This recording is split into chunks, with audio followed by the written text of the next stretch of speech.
புதையல் வடகிழக்கு இந்திய காடுகளில் ஒளிந்திருந்த ரகசியத்தை பற்றி பார்க்கலாமா வாங்க.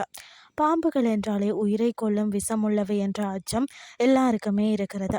ஆனால் பார்த்தீங்கன்னா கொலுப்ரிடே குடும்பத்தை சேர்ந்த பெரும்பாலான கில்பேக் பாம்புகள் விஷத்தன்மையற்றவையாக இருக்கிறதா.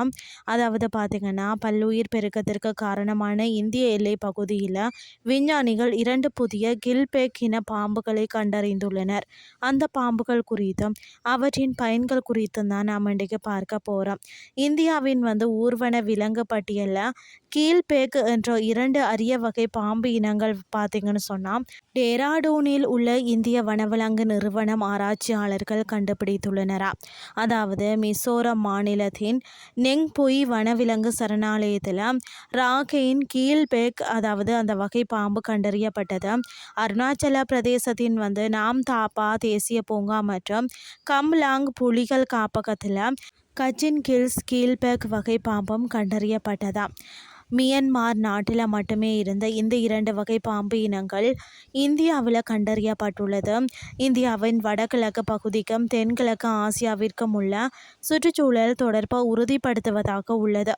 மேலும் வடகிழக்கு இந்தியாவில் உள்ள கடினமான பல நிலப்பரப்புகளில் குறைவான ஆய்வுகளின் காரணமாக பல்வேறு உயிரினங்கள் ஆவணப்படுத்தப்படாமல் இருக்கலாம் என்பதுதான் ஆராய்ச்சியாளர்களின் கூற்றாக உள்ளது. காடுகளிலையும் நீர்நிலை பகுதிகளிலையும் ஆரோக்கியமான சுற்றுச்சூழல் அமைப்பு நிலவுவதற்கு நச்சுத்தன்மையற்ற இந்த பாம்புகளே காரணமாக இருக்கிறதா. கீழ்பேக் பாம்புகளின் செதில்கள் மற்ற பாம்புகளை போல் மென்மையாக இல்லாமல் பார்த்தீங்கன்னா சொரசொரப்பாகவும் நடுவில் மேடான கோடு போன்ற அமைப்பை பெற்றிருக்கிறது. இதனால் காடுகளில் உள்ள இலை தலைகள் சேறு மற்றது ஈர நிலங்களில் ஒளிந்து கொண்டு எதிரிகளிடமிருந்து தப்பிக்கும் தகவமைப்பை இது பெற்றிருக்கிறதா. தற்போதைய காலநிலை மாற்றம் மற்றது பார்த்தீங்கன்னா காடுகளின் அழிப்பு காரணமாக புதிதாக கண்டறியப்பட்ட இந்த பாம்பு இனங்கள் ஈரமான வெப்பமண்டல காடுகளில் இருந்து வெளியேறி இருக்கிறதா. இந்த கண்டுபிடிப்பு நாம்தாப்பா மற்றும் நெங்புய் போன்ற பாதுகாக்கப்பட்ட வனப்பகுதிகளின் முக்கியத்துவத்தை உணர்த்துகிறது.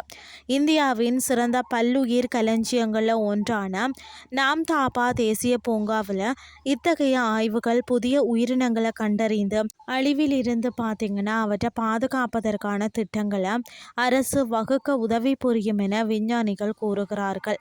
வடகிழக்கு இந்தியா உயிரியல் புதையல் என அழைக்கப்படும் நிலையில் மேலும் பல ஆய்வுகள் விரிவாக மேற்கொள்ளப்பட்டால் இன்னும் பல புதிய உயிரினங்கள் வெளிச்சத்துக்கு கொண்டு வர முடியும் என்பது நிபுணர்களின் அசைக்க முடியாத நம்பிக்கையாக உள்ளது. இன்றைய கிறிஸ்டி உங்களுக்கு பிரயோசனமாக அமைஞ்சிருக்கும்னு சொல்லி நான் நம்புகிறேன். இதே மாதிரி மற்றும் ஒரு கிறிஸ்டின் வேலைக்கு உங்களை சந்திக்கிறேன். நன்றி.